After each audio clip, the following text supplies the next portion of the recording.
नमस्कार दोस्तों, मैं रवि कुशवाहा भावना आईएएस के ऑनलाइन प्लेटफॉर्म में आपका बहुत बहुत स्वागत करता हूं। हम लोग पढ़ रहे थे मौलिक अधिकार, फंडामेंटल राइट्स, जिसमें से हमने 5 देख लिए थे। आज हमारा आखिरी फंडामेंटल राइट्स आएगा, मौलिक अधिकार आएगा। आइए समझते हैं क्या होता है। देखिए, जो हमारा आखिरी मौलिक अधिकार है वह संवैधानिक उपचारों का अधिकार, जो कि आर्टिकल नंबर कहाँ पे है? आर्टिकल नंबर 32 में है। आप सोच सकते हैं कि अभी इससे पहले जो हमने आखिरी वाला पढ़ा था वो 29 और 30 था, तो ये 30 के बाद 31 तो फिर 32 कैसे आ गया? देखिए, जो आर्टिकल नंबर 31 है उसमें क्या था? संपत्ति का अधिकार था। जो संपत्ति का अधिकार है वो आपका पहले क्या था? मौलिक अधिकार था, पर प्रेजेंट टाइम में उसको यहाँ से हटा दिया गया। वो कहाँ डाल दिया गया है? वो पहुंच गया है आर्टिकल नंबर 300A में, जो कि आपका संवैधानिक अधिकार है ना। तो संपत्ति के बारे में पूरी बात लिखी हुई थी आर्टिकल नंबर 21 में, जो कि अभी हट गया है। उसके बारे में बाद में भी पढ़ेंगे। अभी हम पढ़ते हैं अपना आखिरी फंडामेंटल राइट्स। देखिए, आर्टिकल नंबर 32 क्या कहता है? अगर कभी कोई ऐसा क्वेश्चन आता है कि संविधान की आत्मा किसे कहा जाता है, तो अगर बिना किसी व्यक्ति का नाम लिया आता है तो आप क्या बताओगे? कि संविधान की जो प्रस्तावना है उसको ही संविधान की आत्मा कहा जाता है। पर अगर किसी व्यक्ति का नाम लेके आता है, जैसे कि डॉक्टर अम्बेडकर, अगर ऐसा क्वेश्चन आता है कि डॉक्टर अम्बेडकर के अनुसार संविधान की आत्मा और हृदय किसे कहा जाता है, तो आप क्या बताओगे? आर्टिकल नंबर 32 को। ये होता है। अब देखिए, आर्टिकल नंबर 32 एक्चुअल में है क्या? आर्टिकल नंबर 32 सिर्फ एक काम करता है कि आपके जितने भी मौलिक अधिकार हैं उन सबको संरक्षण देने का काम करता है। अगर आपके अधिकारों को घटा दिया जाए, कम कर दिया जाए, ख़त्म कर दिया जाए, तो आप अगर कोई उल्लंघन होता है आपके मौलिक अधिकारों पे, तो उसको लागू करवाने के लिए आप कहाँ जा सकते हैं? सीधे सुप्रीम कोर्ट। आर्टिकल 32 के तहत आप जा सकते हैं सुप्रीम कोर्ट, और आर्टिकल 226 के तहत कहाँ जा सकते हैं? हाई कोर्ट जा सकते हैं। तो आपके अगर मौलिक अधिकार पर कोई भी किसी भी तरह खतरा आता है, कोई से कम करता है, तो आप 2 जगह जा सकते हैं। आर्टिकल 32 के तहत सुप्रीम कोर्ट, आर्टिकल 226 के तहत कहाँ जा सकते हैं? High court. पर ध्यान ये रखेंगे कि जो सुप्रीम कोर्ट है वो सिर्फ और सिर्फ मौलिक अधिकारों के ही विषय में रीट जारी कर सकता है। पर जो हाई कोर्ट है, जो इसे आर्टिकल 226 के तहत आप जा सकते हैं, तो जो हाई कोर्ट है वो आपके मौलिक अधिकार के अलावा भी जितने भी और अधिकार हैं उन सबको भी लागू करवाने के लिए रीट जारी कर सकता है। तो इस मामले में जो हाई कोर्ट है उसका दायरा बड़ा है कंपेयर टू सुप्रीम कोर्ट। ठीक है, आइए समझते हैं इसमें क्या बात कही है। हमने जैसे कि बताया कि आर्टिकल नंबर 32 में 5 तरह के रीट की बात करता है। अगर आपके संवैधानिक अगर आपके मौलिक अधिकार में किसी भी तरह कोई समस्या आती है, अगर कोई इन्हें लागू करने में कोई उल्लंघन करता है, तो आप 5 तरह के रीट जारी करवा सकते हैं, जो कि कोर्ट जारी कर सकता है किसी उस संस्था के खिलाफ जो आपका अधिकार खत्म कर रहे हैं, कम कर रहे हैं। इसमें जो पहला अधिकार है उसे कहते हैं बंदी प्रत्यक्षीकरण, हैबियस कॉर्पस। ये है पहला। दूसरा क्या है? परमादेश, जिसे कहते हैं मैंडमस। तीसरा क्या है? प्रतिषेध, प्रोहबियस, है ना। इसे क्या है? प्रतिषेध। चौथा क्या है? चौथा है उत्प्रेषण, कार्सेरी। और पांचवा क्या है? अधिकार प्रेक्षा, क्यू वारंटो। तो अधिकार प्रेक्षा, ये 5 तरह के क्या रीट हैं, जो कि आदेश होते हैं, जो कि जारी कर सकता है, कोर्ट जारी कर सकता है। आइए पहले पढ़ते हैं एक करके। पहला क्या है? इसमें पहला है बंदी प्रत्यक्षीकरण। अब बंदी प्रत्यक्षीकरण होता क्या है भाई साहब? अब देखिए, जो बंदी प्रत्यक्षीकरण है इसका मतलब होता है हैबियस कॉर्पस में रहता है, इसका इंग्लिश में नाम है। इसका मोटा सा मतलब ये है कि अगर कोई आपको बिना संवैधानिक तरीके से, गैर संवैधानिक तरीके से कोई आपको गिरफ्तार कर ले, फिर चाहे वो कोई व्यक्ति हो, चाहे वो सरकारी संस्था हो, अगर कोई पुलिस वाला आपको गिरफ्तार कर लेता है और आपको वो मतलब गैर संवैधानिक तरीके से गिरफ्तार करता है, ना उसके पास कोई वारंट है, ना ही उसके पास कोई ऐसा आपने कोई ऐसा ऑफेंस किया है, बिना किसी कारण गिरफ्तार कर ले, तो आप इसके खिलाफ आप तो गिरफ्तार हो जाएंगे। तो आप कोई परिचित, कोई परिजन जाके कोर्ट में आर्टिकल 32 के तहत सुप्रीम कोर्ट से एक रिट जारी करवा सकता है। और सुप्रीम कोर्ट क्या करेगा? उस व्यक्ति के तहत उस थानेदार के खिलाफ एक रिट जारी करेगा, जिसके तहत ये होता है कि उस व्यक्ति को, उस रिट पे क्या होगा कि जिसको आपने बंदी बनाया है, जिसको आपने गिरफ्तार किया, उसको शरीर के साथ आपको न्यायालय में उपस्थित करना होगा। हालांकि नियम ही होता है कि अगर किसी को आप गिरफ्तार करते हो तो 24 घंटे के अंदर आपको न्यायालय के सामने उपस्थित करना होता है। अगर मान लीजिए उसने नहीं किया ऐसा न्यायालय के सामने, तो आप जाके कहाँ से? सुप्रीम कोर्ट से रिट जारी करवा सकते हो कि जिसको गिरफ्तार किया गया है, जिसको बंदी बनाया गया है, उसको 24 घंटे के अंदर आपको न्यायालय में उपस्थित करना होगा।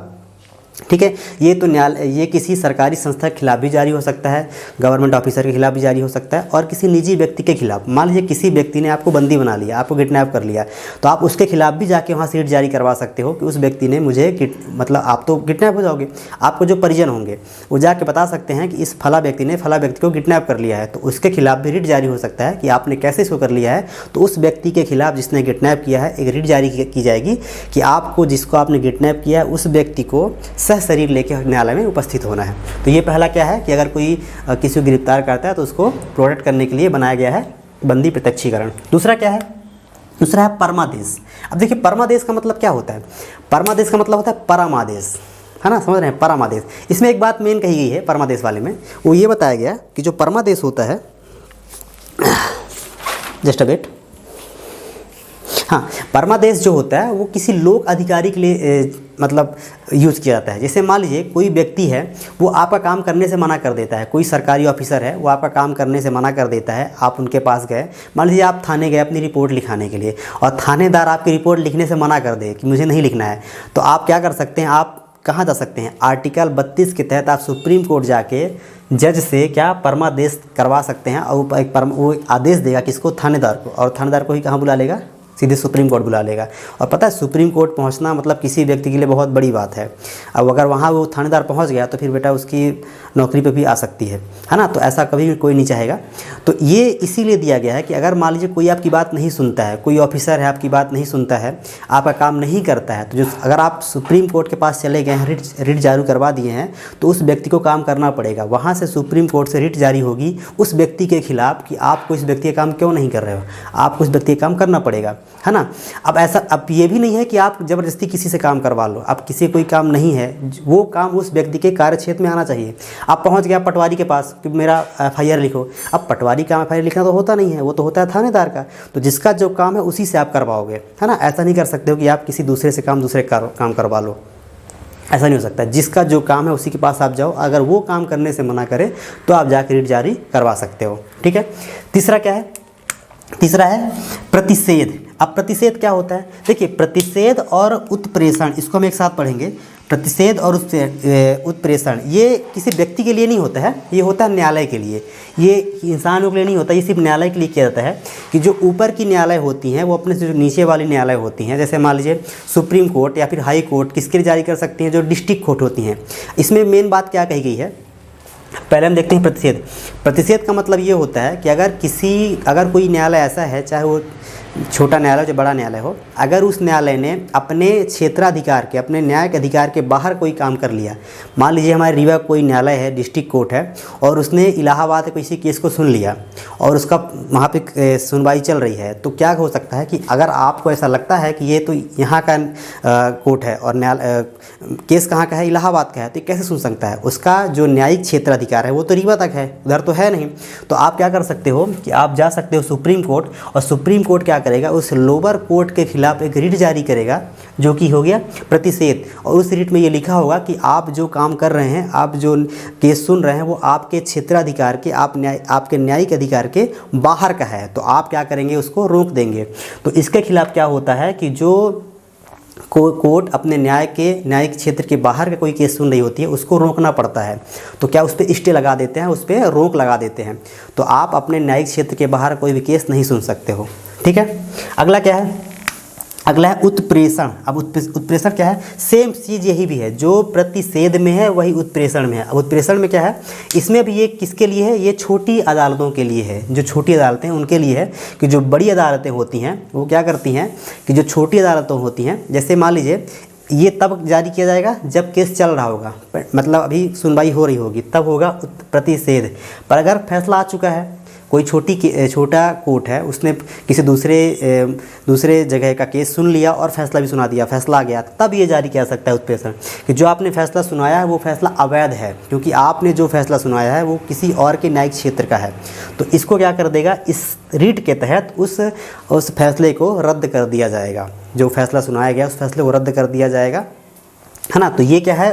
किसी फैसले को बीच में रोकने के लिए, किसी सुनवाई को बीच में रोकने के लिए, किसी छोटी कोर्ट के लिए, और ये क्या है? उस फैसले को रद्द करने के लिए, कि अगर कोई फैसला सुना ही दिया गया है तो उसको रद्द कर दिया जाएगा और उसको बड़ी कोर्ट के लिए ट्रांसफ़र कर दिया जाएगा, ये उसके लिए है। अब क्या है? पाँचवा क्या है? अधिकार परीक्षा। अब अधिकार परीक्षा क्या है? Quo warranto. देखो इसका मतलब क्या होता है कि अगर कोई लोक अधिकारी, कोई गवर्नमेंट ऑफिसर अवैध तरीके से कोई नौकरी पाता है, तो आप उससे सवाल कर सकते हैं, आप उसके खिलाफ रिट जारी करवा सकते हैं कि जिस पद में बैठा है इंसान, इस पद का दावेदार ये नहीं है, इसने जो पद को हासिल किया है इसमें इसने सारी प्रक्रिया को फॉलो नहीं किया है और ये फर्जी तरीके से यहाँ पहुँचा है।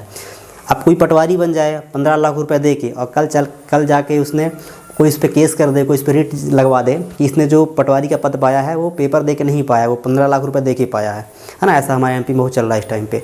तो ऐसा हो सकता है कि अगर कोई व्यक्ति बिना किसी उस योग्यता के वहाँ तक पहुँचा है तो आप उससे सवाल कर सकते हो कि आपका जो पद है, जो आप फैसले ले रहे हो पद में बैठ के, वो आप अवैध तरीके से वहाँ तक पहुँचे हो, तो उसके खिलाफ भी क्या हो सकता है, रिट जारी हो सकती है।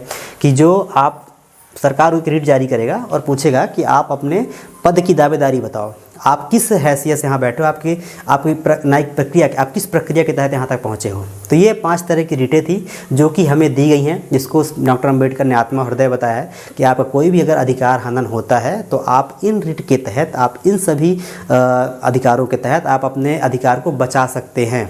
तो आज के लिए बस इतना ही। आज हमारा ख़त्म होता है क्या, मौलिक अधिकार का लेक्चर। इसके आगे हम अगले वीडियो में पढ़ेंगे। तो बहुत बहुत धन्यवाद। जय हिंद, जय भारत।